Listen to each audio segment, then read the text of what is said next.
é tudo muito trágico. Hoje também foram encontrados 250 corpos, 260 corpos de jovens que estavam participando de uma rave. Foram dançar, foram se divertir, e as cenas são muito chocantes. Em Israel, pois é uma preocupação desde sempre, a televisão não fala de mortos, não mostra as cenas antes da família ser comunicada. Então, aparece antes no Brasil do que aqui. Mas as cenas começam a aparecer e estão chocando o país inteiro. Ayrton, é claro, a gente está a uma distância muito grande do Oriente Médio, aí do continente asiático, e grande parte da população brasileira, o médio, não tem ideia do que seja tudo isso e das razões, né, do conflito entre Israel e Palestina. As pessoas não têm o entendimento do que se trata o grupo Hamas, que promove ou que está promovendo esses ataques, né? É importante que a gente tenha de forma didática, né, esse tipo de esclarecimento, porque quem se interessa é mais a comunidade judaica, a comunidade árabe, os historiadores, enfim, a população, de uma maneira geral, acaba não tendo o entendimento. O grupo Hamas, ele é um grupo contrário, na verdade, à existência do Estado de Israel. Uma coisa é defender a criação de um Estado palestino, outra coisa é ser contra a existência do Estado de Israel, que foi fundado em 1948, todos conhecem a história, a partir da resolução da ONU, não é isso? Numa outra ocasião, a gente pode aprofundar essa questão, mas basicamente é isso. O Hamas governa a faixa de Gaza, não reconhece a existência de Israel, e é muito difícil você negociar com alguém que quer a tua extinção. Não devemos confundir Hamas com palestinos. Existe também a Cisjordânia, existe os palestinos que estão em vários países que querem voltar, que discutem se terão direito ou não a uma volta. O que a gente sabe hoje é que uma única solução viável para essa questão são 2 povos e 2 estados. Como será feito, quando será feito, é muito difícil a gente saber.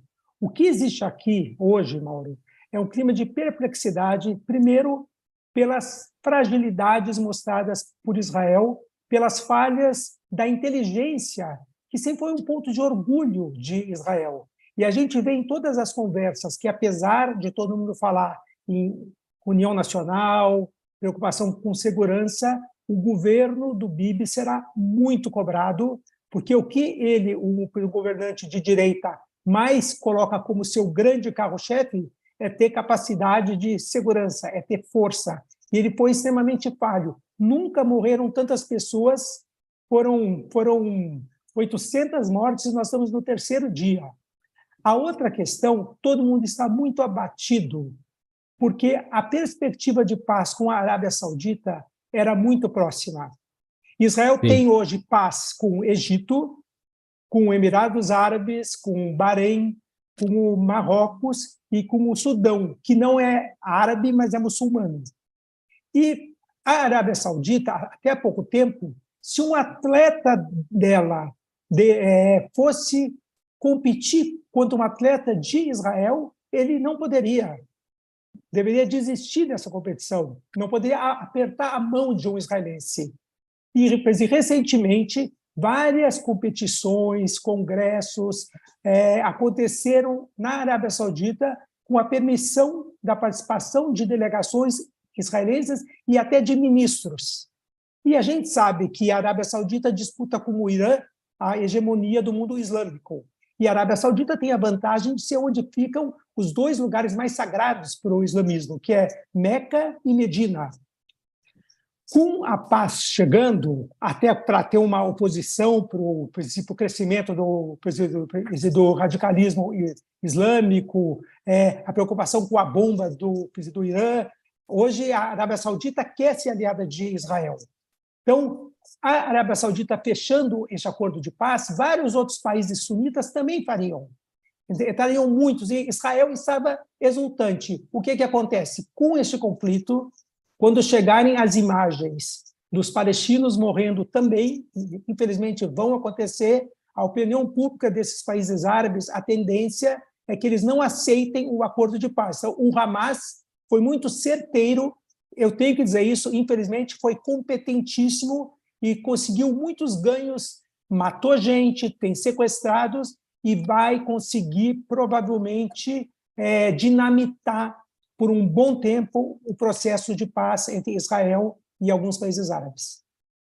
Agora, em relação à própria segurança de vocês todos aí, existe a situação lá no norte, né, na fronteira com o Líbano. O norte de Israel faz fronteira com o sul do Líbano, e lá existe o grupo Hezbollah, que é patrocinado pelo Irã. Existe também uma preocupação do apoio do Hezbollah em relação a essas ações do Hamas. E como é que está a inteligência aí do Estado de Israel para evitar conflitos lá por cima? Mauro, eu estou com um problema técnico aqui. Eu posso entrar um pouco mais tarde ou não? Voltar um pouco mais tarde?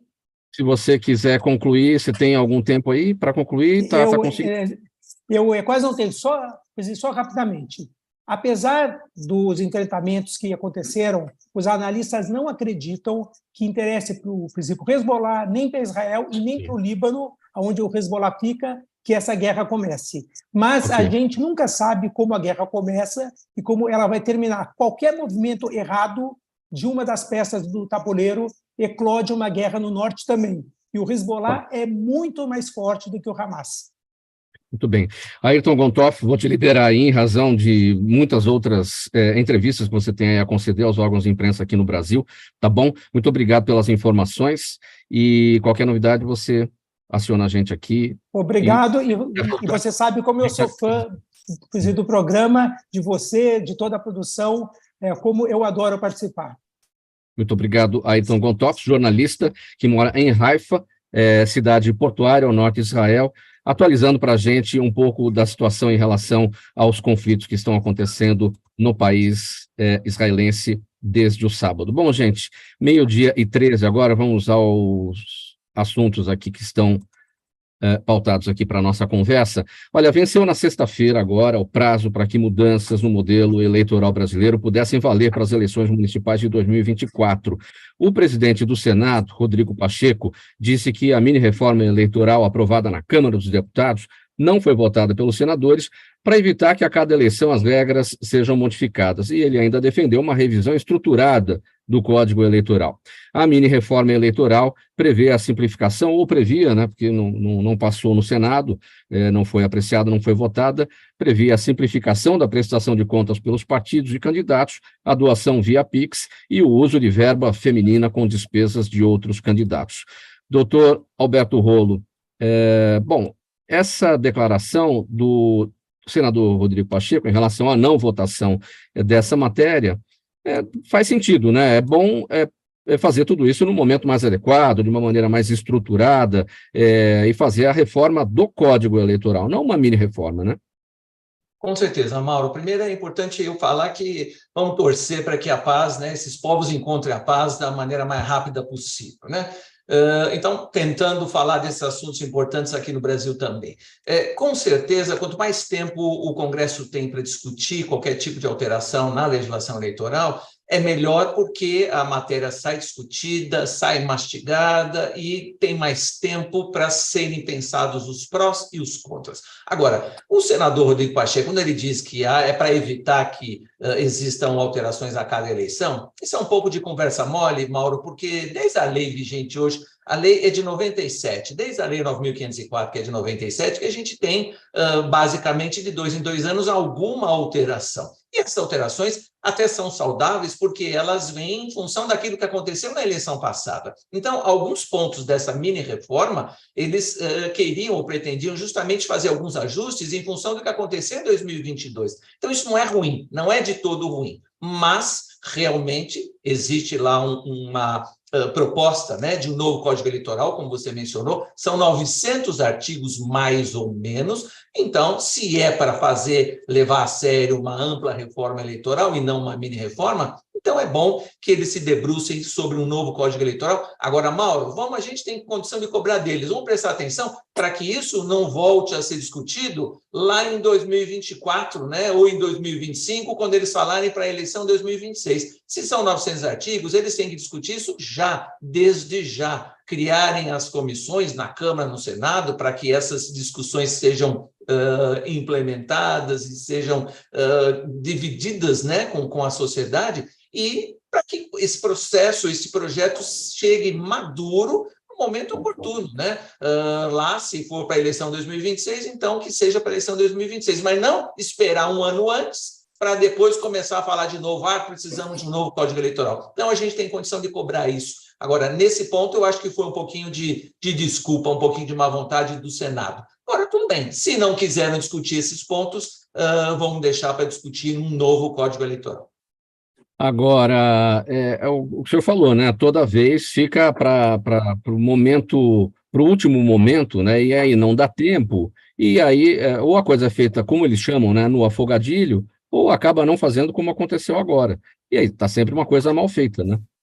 Com certeza. E aí, se você fala, por exemplo, você mencionou alguns pontos. Um ponto que eu achava importante, e o doutor Calanda depois vai poder falar sobre isso, já que foi juiz, um ponto era, de alguma maneira, antecipar o processo de registro dos candidatos. Porque você lembra, Mauro, que às vezes a gente chega no dia da eleição e tem candidato que não está com registro 100% decidido definitivamente. Aí é aquele famoso candidato subjúdice. E um dos pontos dessa mini-reforma era justamente não adiantar a campanha eleitoral, adiantar o período, o prazo para registro. Então, eu acho que esse era um ponto positivo. Tudo bem, não quiseram fazer agora para 2024, vamos fazer para 2026, mas vamos fazer tudo, como você está mencionando, com tempo para discussão, com tempo para amadurecimento. Doutor Calandra, a sua percepção sobre esse tema? Bom, em primeiro lugar, meus cumprimentos ao Alberto Rolo, que é um papa dessa matéria de direito eleitoral. Eu fui juiz eleitoral, só apanhei. Eu não obedeci essa posição que está o Alberto Rolo hoje como um professor nessa área, inegável. Mas eu digo o seguinte, quando eu olho como juiz essa situação toda, e juiz eleitoral que eu fui em lugares de muito conflito, a lei não precisa correr atrás daquilo que ela tem que regular. Quer dizer, cabe aos partidos, cabe aos grandes mestres, como Alberto Rolo e outros,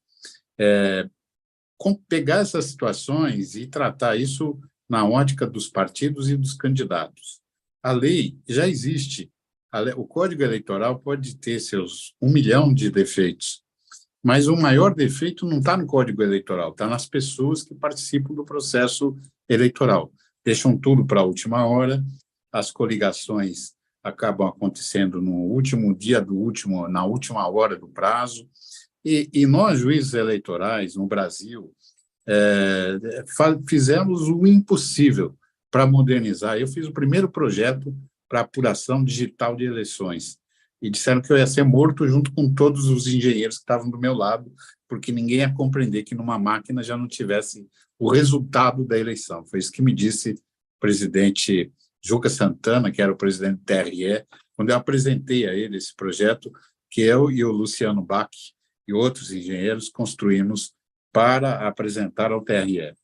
Então, a gente vem 20, 30 anos atrás debatendo para melhorar o processo eleitoral. Eu acho que uma legislação que tenha grandes holofotes sobre as realidades sociais e políticas e que permita ao juiz, com base na lei, solucionar os conflitos na classe política, seria maravilhosa.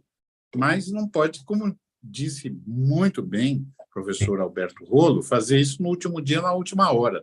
Né? É preciso agora começar o processo. Mas agora, daqui a pouco é final de ano, daqui a pouco é carnaval e ninguém mais vota nada no Congresso Nacional.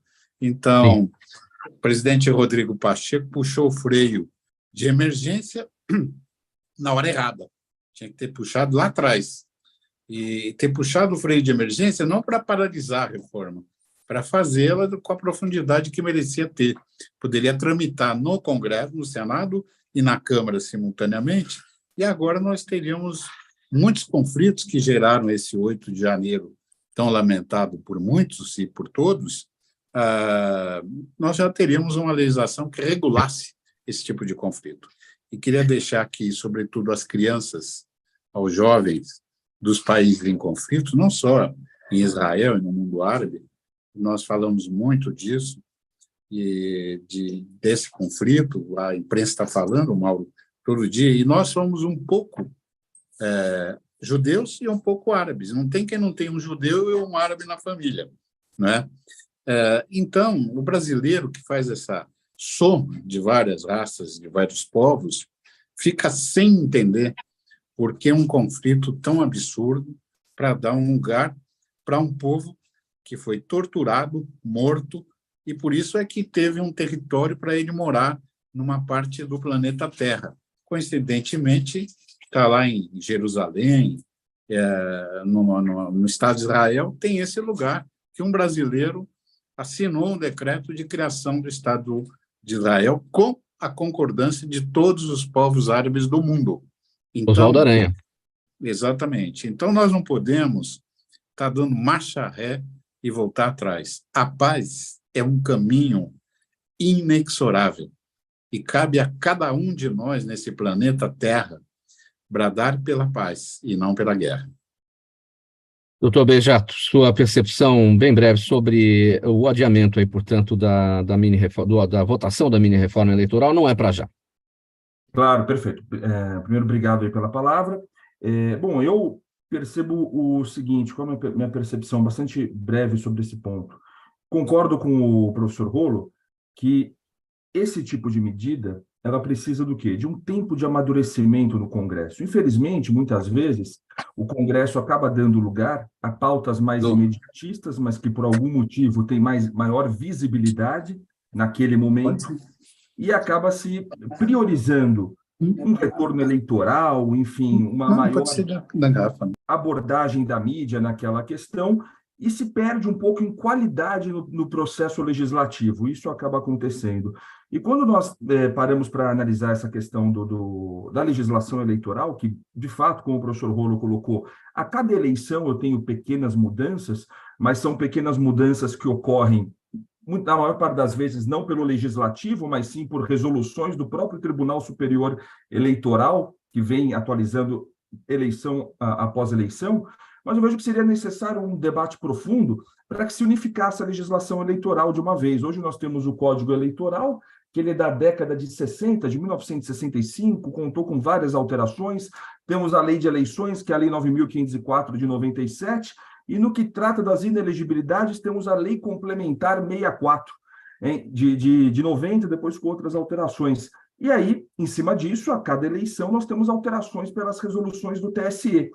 Então, seria de bom tom, mas com tempo, com um debate maduro, técnico, que se aprofundasse uma legislação unificada. E muitas vezes, como o processo legislativo ele caminha mais buscando, muitas vezes buscando um retorno eleitoral, buscando uma maior abordagem, ele acaba perdendo em qualidade e nós acabamos perdendo lugar para debates profundos como esse, que acabam acontecendo sempre aos 45 do segundo tempo, e aí não dá tempo de fazer um debate de qualidade. Então, é como foi colocado, precisa se discutir um código eleitoral que tem lá 900 artigos, não vai dar para fazer isso em 2025 para se aplicar em 2026. Tinha que estar debatendo agora, né? Então é isso.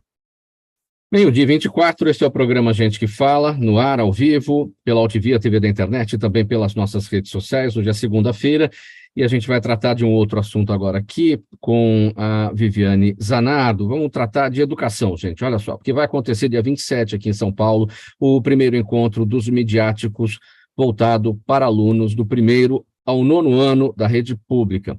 Nesse encontro, organizado pelo Jornal da Criança, os estudantes terão a oportunidade de refletir se todo o conteúdo online é verdadeiro e como identificar as notícias falsas na internet, né? As fake news. O encontro é inspirado na Semana Global de Alfabetização Midiática da Unesco, prevista para acontecer entre os dias 23 e 25 de outubro em Amman, na Jordânia. Bom, vamos lá, Viviane, como é que isso vai se desenvolver? Como é que os alunos terão contato aí com essa oficina de educação midiática, organizada pelo Jornal da Criança? Bom, boa tarde novamente para quem começou a acompanhar agora.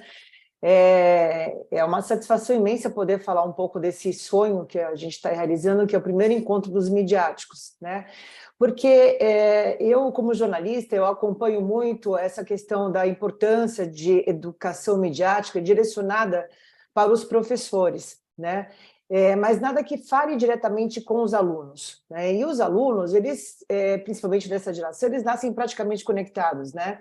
Então, eles sabem mexer muito bem no celular, né? No tablet, e a gente sabe que devido à pandemia, muitas crianças, infelizmente, se conectaram muito mais, e principalmente nas redes sociais que não são adequadas para as crianças, né? Estou falando menores de 13 anos, porque as redes sociais elas são autorizadas para maiores de 13 anos. Infelizmente, muitos estão conectados, né? Mas será que eles sabem o que mexer? Eles sabem diferenciar o que é o fato de uma informação? O que é um meme? Aquela dancinha bonitinha onde todos aparecem? Qual que é o fundo de verdade? Qual que é a mensagem que está por trás disso, né? Então, de repente, aquela criança, aquele aluno pré-adolescente, adolescente, que está ali conectado o tempo todo, no intervalo da escola, né? Que às vezes leva o celular escondido, nem todas as escolas permitem, né, o uso, mas muitos levam na bolsa, até mesmo para comunicação com os pais, que preferem agir dessa forma, para uma comunicação direta, mais dinâmica, para, olha, sai ali na hora na hora que eu estiver marcando, vou te mandar uma mensagem, e acaba perdendo o controle desse aluno, né, do controle do que está ali do outro lado da tela, né, gente, que é muito importante a gente saber, a internet é como se você estivesse soltando o seu filho numa rua, seu filho de 12 anos numa rua para ele atravessar uma avenida. A gente não sabe o que ele vai encontrar, né? É um mundo ali que está solto, ele pode encontrar de tudo, né?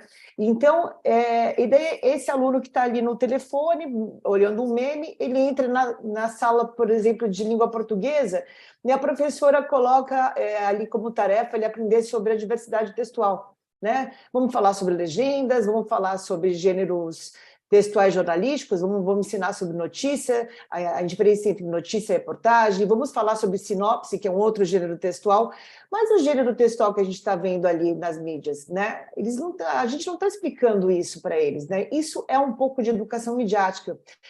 Inclusive, a Base Nacional Comum Curricular, a BNCC, prega isso, que isso deve ser ensinado em sala de aula, né? Nós estamos conectados com tudo isso, então é importante ensinar esses jovens como utilizar as mídias, né? Então, como identificar, como suspeitar de um conteúdo que aparece ser bonitinho, uma imagem que está sendo gerada ali no TikTok, né? Ou no Instagram, ou um conteúdo que eles encontram pelo YouTube, como identificar ali o que é fato, o que é boato, o que é opinião da informação. E como identificar uma fake news? Então, como uma criança deve fazer para identificar? Exatamente. A primeira coisa, é muito complicado as redes sociais, né? Então, você não sabe quem está produzindo aquele conteúdo. Para isso existem os jornalistas, isso que a gente vai falar no primeiro encontro dos midiáticos. O jornalista ele tem importante o papel de fazer a apuração dos acontecimentos, né? Nós recebemos essa formação. Então, quando você vai fazer uma produção de uma pauta, quando eu trabalhava na pauta da Globo, da Bandeirantes, eu fazia as famosas rondas, né, que vocês conhecem muito bem, que é ligar para todos os departamentos de polícia, assim, de hospitais, identificar, falar direto com a fonte, aconteceu um acidente, aconteceu uma manifestação, você vai ligar, você vai falar com aquela pessoa, com aquela fonte de informação oficial. Mas hoje, no dia a dia, ninguém faz isso, né? Ninguém faz isso. Então, quando você encontra um conteúdo online, o que você tem que reparar? Quem produziu aquele conteúdo? Quem está gerando aquele conteúdo? Vamos analisar, né? Vamos questionar, né? Será que essa pessoa que está gerando esse conteúdo tem algum interesse por trás disso, né? Vamos conversar com os nossos responsáveis antes de compartilhar, porque é uma grande responsabilidade que a gente tem compartilhar qualquer conteúdo, né? Isso não pode ser feito, a gente tem que analisar antes. Bom, como você destacou, né, Viviane, no começo da sua fala, as novas gerações já nascem conectadas, né? Se bobear, daqui a pouco o cordão umbilical vai ser substituído pelo cordão de carregamento do celular, do jeito que as coisas vão, né?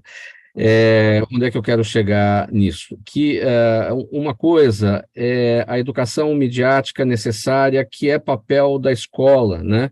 Uma vez que os pais não receberam educação midiática, não estão neste tempo, né? Então, mais do que nunca, a escola tem que estar preparada, e mais do que nunca, um evento como esse faz todo sentido. Com certeza. E a gente tem o apoio do Educamídia, que é um programa do Instituto Palavra Aberta. Temos apoio também da FTD Educação, que tem uma estreita relação com professores, né? A FTD é uma grande editora, onde apoia os professores em excelência de livros didáticos, aí paradidáticos também, apoiando o professor em sala de aula. E a gente está junto, né, nesse encontro para tentar mostrar para esses alunos o caminho, né? Quando suspeitar de uma informação, né? Não acreditar em todo o conteúdo bonitinho que aparece ali, um vídeo bem produzido, porque todos nós podemos gerar conteúdos hoje em dia, né? E a única função, o único profissional que tem essa função de gerar um conteúdo que você pode falar, olha, isso é uma informação segura, né? É diferente de uma informação segura de opinião. Isso também faz parte de educação mediática, né? Porque a gente ensina o nosso leitor, do Jornal da Criança, ele entender o que é informação, a diferença da informação com opinião. E é muito importante esse trabalho. Então, dentro do Jornal da Criança, a gente faz isso, né? A gente transmite a informação e a parte da opinião fica com o Mike, que é uma mascote. É um cachorro inanimado que ele fala sobre o universo canino, mas ele sempre ele traz um ar da graça, né? Alguma coisa engraçadinha sobre o universo canino, mas falando de uma realidade, principalmente sobre as mudanças climáticas, sobre alguma questão que aconteceu ali, fazendo o nosso leitor refletir. Ele sempre fala na primeira pessoa, porque eu acho, eu penso. Lógico que os grandes veículos de imprensa eles não colocam assim em primeira pessoa, mas uma maneira de treinar o nosso leitor de informação para quando ele estiver vontade, né, de mergulhar numa Folha de São Paulo, no Estado de São Paulo, num G1, né, tiver mais domínio da fala, né, da escrita, da leitura, ele possa ser mais crítico, né, entender o que é uma opinião de uma informação, a diferença. Olha, Viviane, então, o primeiro encontro dos midiáticos, dia 27 de outubro, entre 4 e 5 da tarde, isso tudo vai acontecer na Biblioteca do Parque Vila Lobos, Avenida Queiroz Filho, 1205, aqui em São Paulo. Como é que faz para participar? Os alunos se inscrevem ou as escolas? Pode ser o evento aberto a todos, a gente tem uma capacidade de 250 pessoas. Antes a gente vai fazer uma visita monitorada por um grupo restrito de alunos que já estão cadastrados no nosso evento, que fazem parte da EMEB Vinícius de Moraes, é uma escola pública da Zona Leste. Eu queria até agradecer a participação da professora Maria Gabriela, é muito engajada, eles fazem parte do programa Imprensa Jovem da Secretaria Municipal do Estado de São Paulo, né? E a gente vai primeiro ter esse contato com essa turma. Esse evento está aberto para todos os alunos de escolas públicas, particulares e qualquer professor. É importante encaminhar um e-mail para a gente, e esse e-mail, a partir desse e-mail, a gente vai encaminhar um formulário para vocês preencherem, contato@editora10numeral.com.br. Tá? A Editora 10 é a editora responsável pela publicação do Jornal da Criança. Legal, muito obrigado aqui pelas informações. Olha, gente, vamos dar uma paradinha rápida, 12h34, intervalo do programa Gente que Fala, mensagem do nosso apoiador aqui na sequência, e já já a gente volta com outras informações. Até já. Toda ação estratégica de sucesso tem um componente fundamental, um instituto de pesquisas ético, rápido e preciso. Afinal, é ele que vai fornecer informação confiável, sem achismos e palpites. E isso, numa época de mudanças rápidas e repentinas, é fator crítico de sucesso. A Orbis é um instituto de pesquisas que une precisão e confiabilidade estatística com a mais alta tecnologia de pesquisas do mercado. Tem inteligência artificial, robótica, big data, entre outros recursos, para que você tenha uma informação correta, confiável, com o menor custo e no menor tempo possível. Na sua próxima ação, seja ela corporativa ou política, comece pela Orbis, porque com a informação correta você vai mais longe, mais rápido e com mais segurança.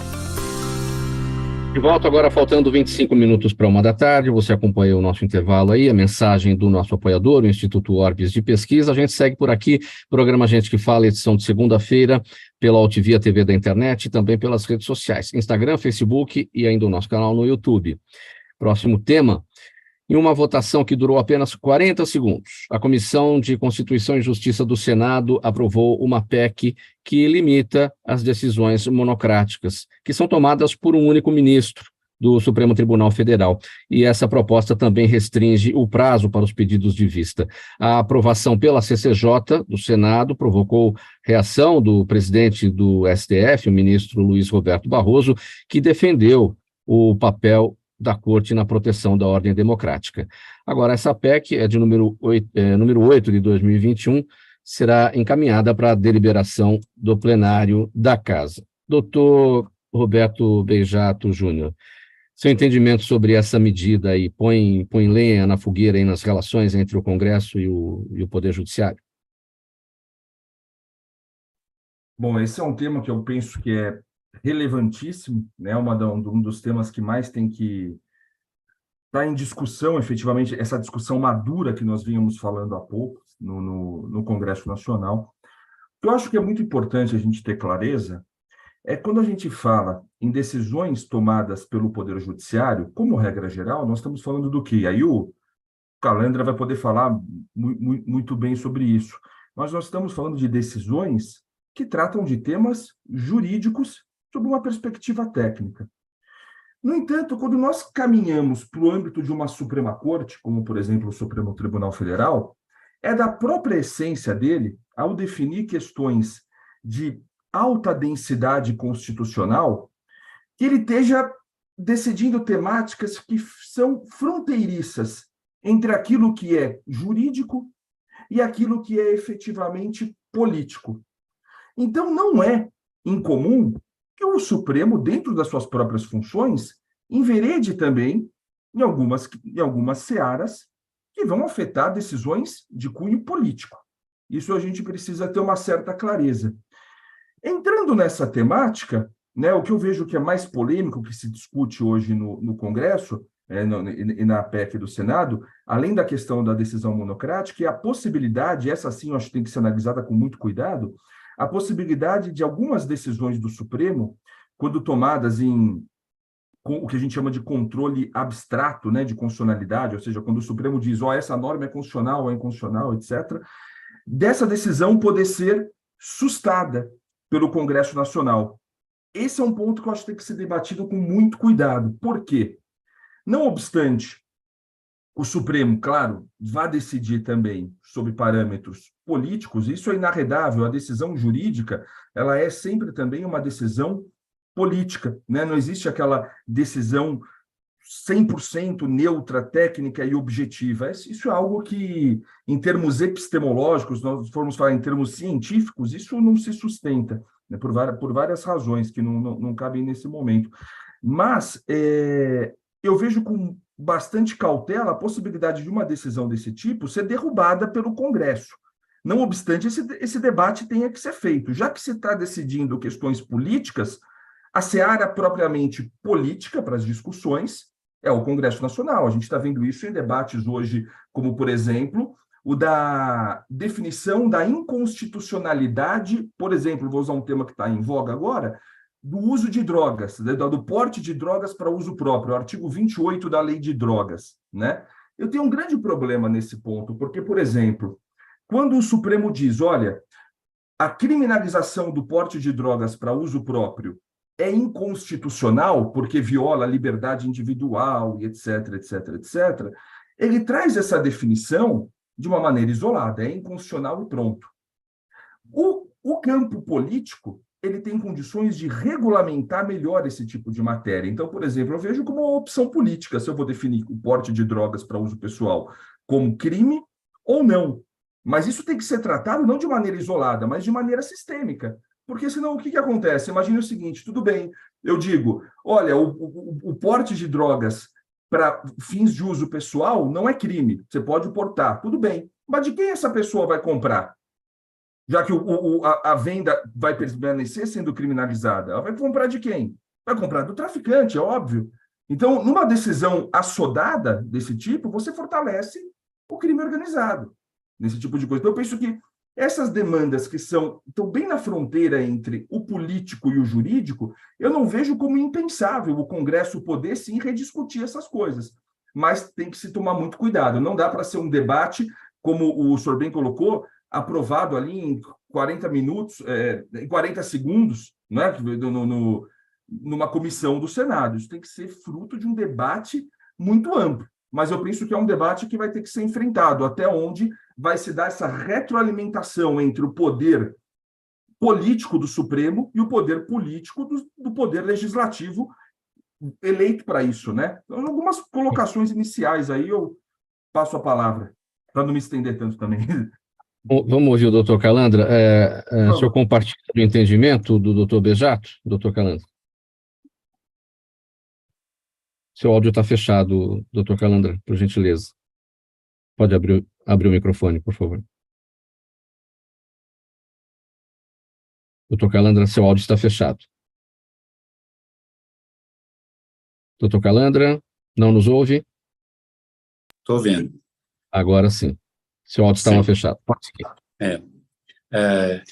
Bom, em primeiro lugar, o meu respeito ao doutor Bejato, porque tratou com boa técnica aquilo que está sendo apresentado. Por muito menos do que isso, o povo de Israel foi à rua, quase que fez uma revolução, porque o Estado de Israel pretendia, o país pretendia que as decisões fossem revistas pelo Congresso, decisões de ordem política, evidentemente. Nós já temos um dispositivo que prevê a intervenção do Congresso para deliberações do Judiciário. Quando o Judiciário decreta uma prisão de um parlamentar, de modo preventivo ou em flagrante, a Casa Legislativa pode revogar essa prisão. E algumas deliberações do Supremo, em matéria penal, podem ser revistas pelo Congresso quando se cuida de infrações ligadas à classe parlamentar. Então, isso já existe, não é estranho. Eu acho que algumas coisas que colocaram nesse projeto são escancaradamente inconstitucionais, como, por exemplo, essa questão do relator não poder deliberar sem submeter ao órgão colegiado. Eu me lembro que na lei do porte de armas, a primeira que foi feita a esse respeito, foi no primeiro ou segundo governo Lula, e proibia o juiz de dar liminar. Eu tive um caso estava na alçada criminal, uma pessoa que foi assaltada mais de 10 vezes, e ela se tomou de exasperação e acabou tendo uma arma, uma pessoa idosa, tinha uma arma dentro do bar em que ele trabalhava para se defender dessas agressões. Nunca usou a arma, nem coisa nenhuma, e acabou preso, e eu não podia soltar aquele idoso sem nenhum antecedente, porque a lei me proibia de exercer a jurisdição. Então, eu disse que aquele dispositivo era manifestamente inconstitucional e concedi a liberação para aquela pessoa idosa. Um casal de idosos tinha um sabre do filho, que foi militar, dentro de casa. Foi preso por porte de arma de guerra, que o sabre pertence ao Exército Brasileiro. E eu não podia liberar porque a lei me proibia, mas eu concedi a liberdade para essas pessoas. Então, o fato seria até atípico, porque um casal de idosos com um sabre do Exército não quer fazer guerra de coisa nenhuma, era uma recordação que o filho que morreu, assassinado por bandidos, havia deixado para eles. E eles foram presos por isso, logo naquele afã da lei de porte de armas. Então, eu digo que proibir um juiz do Supremo de dar uma liminar é negar o direito à jurisdição, portanto, é inconstitucional. E essa é matéria a ser regulada internamente pelo próprio Supremo. E o Supremo já regulou, dizendo que, quando se dá uma liminar, tem que levar ao julgamento do órgão colegiado na esfera de competência daquele assunto que é levado a julgamento no Supremo Tribunal Federal. Mas eu estou falando demais, nem devia falar tanto, mas me permita só dizer uma coisa a mais. O Supremo acabou misturado com termos políticos, não por culpa do Supremo, mas por culpa da classe política que joga isso desde o tempo que eu fui presidente da AMB, em 2010. A classe política, todos os seus conflitos, ela vai bater na porta do Supremo para tentar resolver aquilo que perdeu no voto dentro da Casa Legislativa. E nós, juízes, não podemos dizer que mandar para o vizinho para julgar, nós temos que dar uma solução para aquilo. E o Supremo acabou avançando demais na competência do Legislativo. E isso traz monstrinhos como esse. Para mim, escancaradamente inconstitucional, no meu ponto de vista. O que é constitucional é a resolução interna do próprio Supremo, que já prevê que, quando você dá uma liminar que afeta a situação de modo sensível, como as que às vezes são dadas, ela tem que ser levada ao julgamento colegiado e ratificada, ou então ela é reformada e vai prevalecer outra decisão. Não é proibir o juiz de decidir. Proibir o juiz de decidir é inconstitucional, é contra o Estado democrático de direito.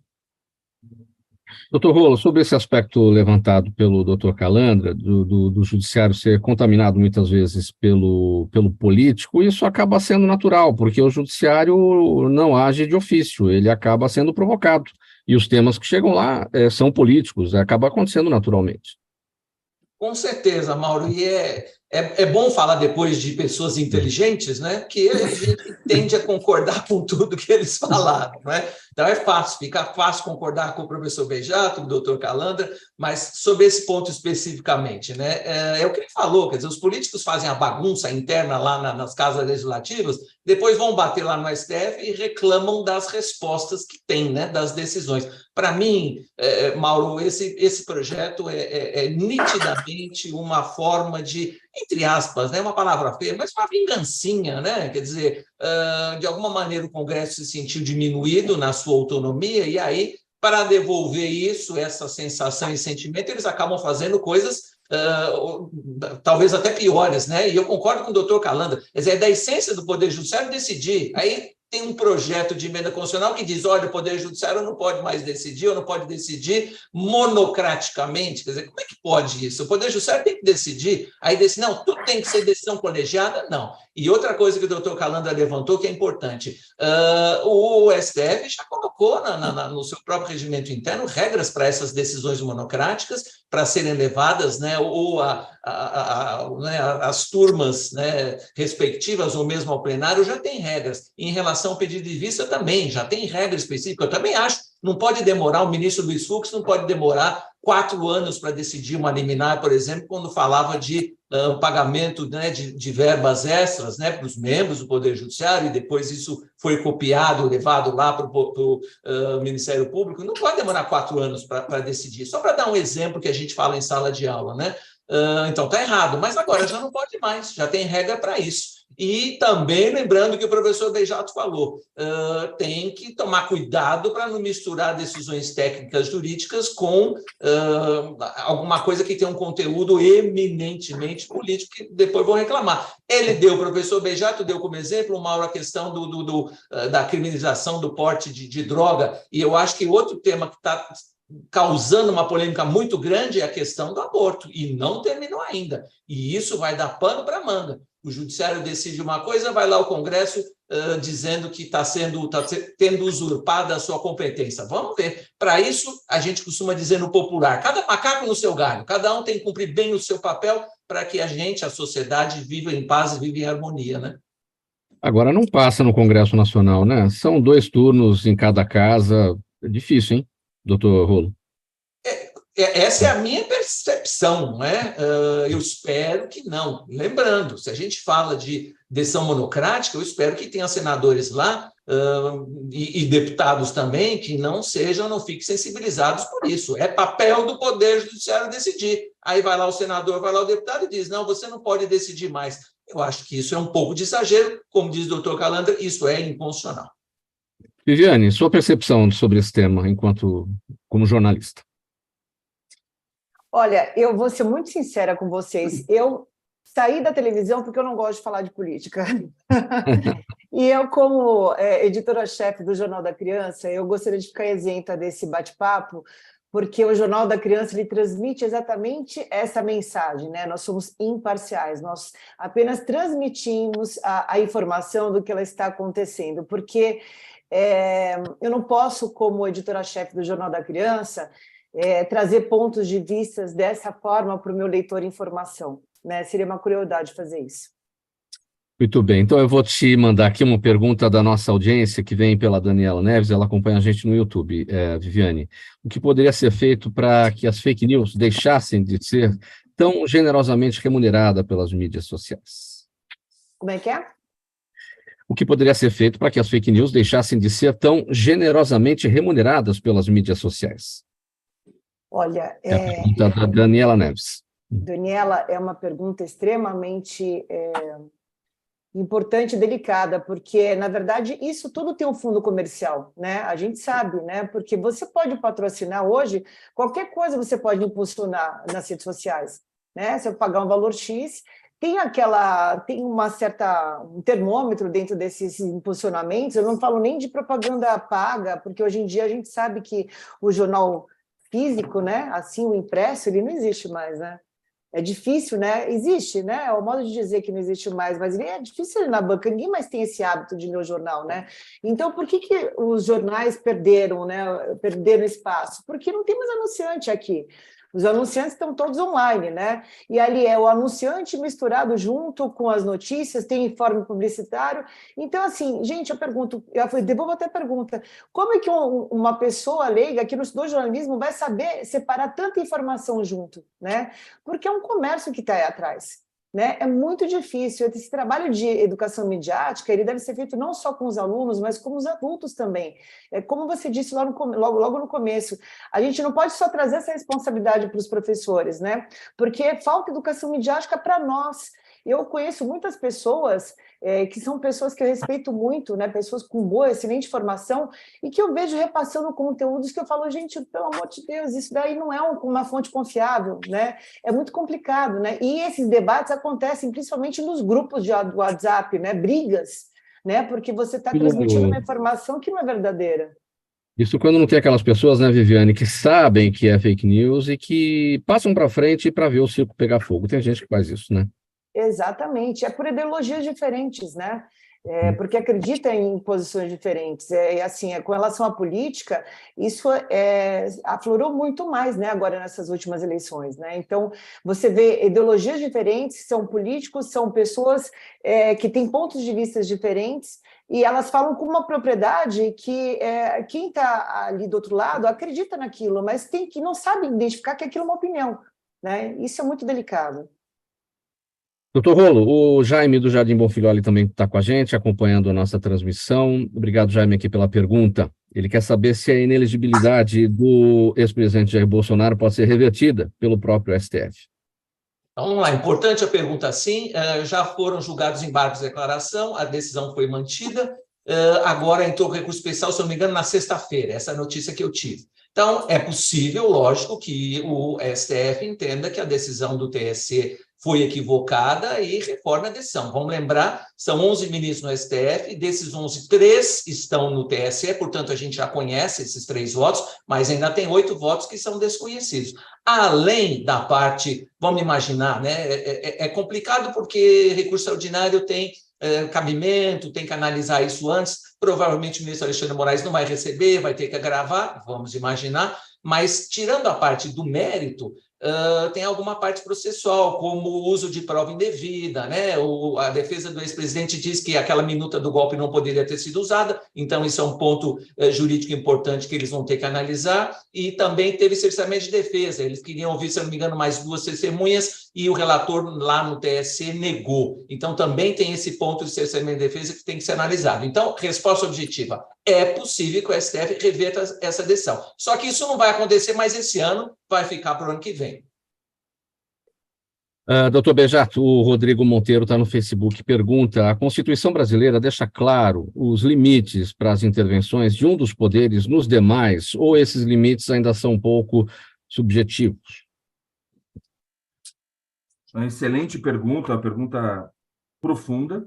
Eu vejo assim, a Constituição ela traz de forma muito clara quais são as competências privativas do Congresso Nacional. Estão lá no artigo 49 da Constituição.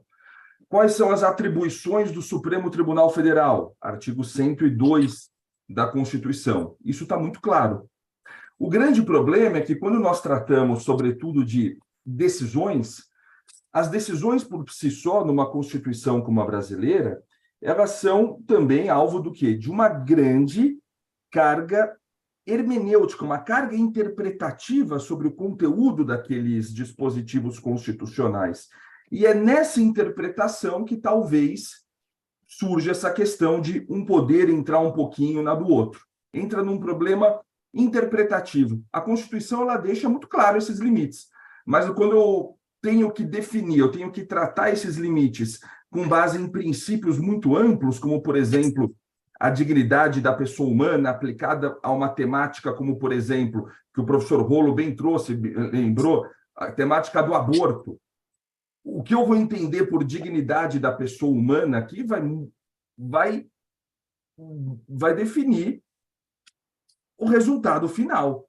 E isso vai ser muito, vamos dizer assim, muito subjetivo definir se a dignidade da pessoa humana, por exemplo, vai incidir, no caso, para inviabilizar o aborto, como já está no Código Penal brasileiro, ou se vai se permitir que essa prática se realize, e aí o Supremo que vai decidir, a contrário senso do que aquilo que o legislador já decidiu.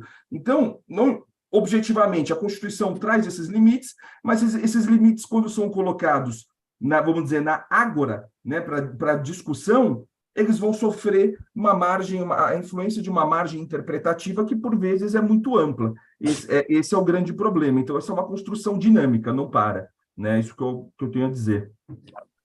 Sim, doutor Calandra, a pergunta agora aqui para o senhor da Roberta Lins, a gente não tem muito tempo, bem breve, tá bom, por gentileza. Ela está no Instagram, a Roberta Lins, ela quer saber qual é a função do Superior Tribunal de Justiça. Pois é, a gente vê aí todo o trabalho, todo instante aí, o quanto o STF tem sido provocado aí a respeito dos temas, e o STF tem entrado na casa de todo mundo com os temas constitucionais, né?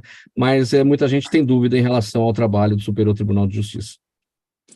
O Superior Tribunal de Justiça tem 33 ministros contra 11 que tem no Supremo. E é chamado Tribunal da Cidadania, porque todas as questões ligadas à aplicação da lei federal vão parar no STJ, e já resolveu questões bastante intrincadas ligadas à aplicação da lei federal. E ainda temos o Tribunal Superior do Trabalho, que está na mesma hierarquia, e o Tribunal Superior Eleitoral, que também está na mesma hierarquia do STJ. Mas o STJ é dedicado a esses temas previdenciários, a temas ligados à aplicação da lei federal, caso concreto, direito ao medicamento. São constitucionais de certo modo, porque tudo que está na lei federal é um derivado da Constituição Federal.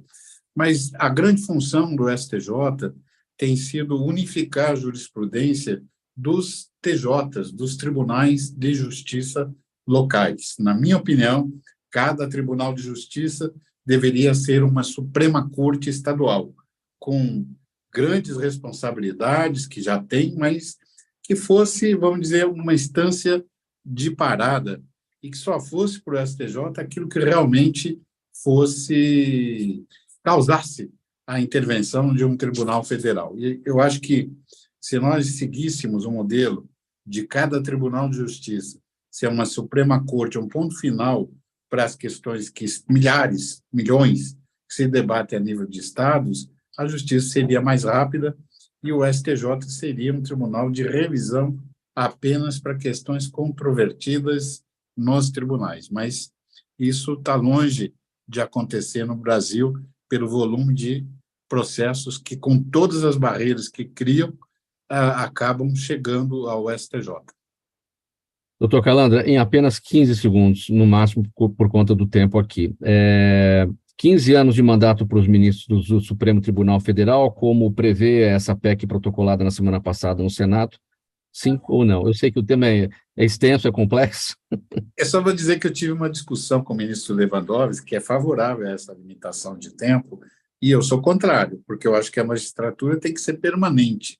Ela não pode, a cada período, estar sujeita a que a classe política reconduza ou não o magistrado para a sua cadeira, porque, dependendo disso, a gente tem absurdos como ocorreram no Paraguai, no Peru, no Chile, em outros países.